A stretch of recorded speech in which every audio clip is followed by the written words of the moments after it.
Mais en fait, que devient le caca des aventuriers de koh Lanta lorsqu'ils quittent l'île? Eh bien justement, il se trouve que la nature est bien faite.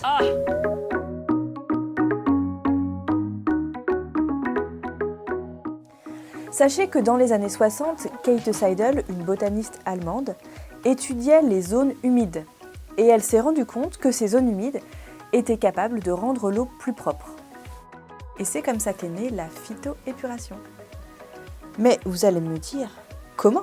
Tout simplement, elle a observé que l'eau, en traversant la zone humide, était plus propre à la sortie qu'à l'entrée. Elle en a donc déduit l'action épuratrice des zones humides sur l'eau. Première étape de son observation. Ce qui est visible dans les zones humides, ce sont les plantes.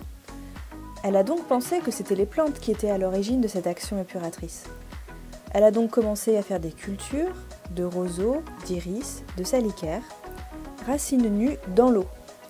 Et là, ça fonctionnait beaucoup moins bien. Une deuxième étape de son observation.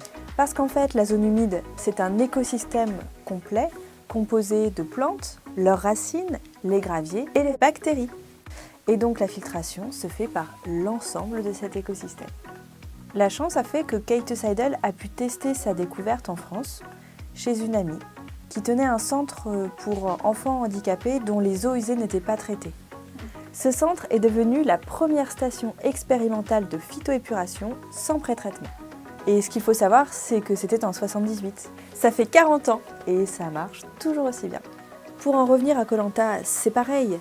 Les bactéries ont décidé d'éliminer la des aventuriers.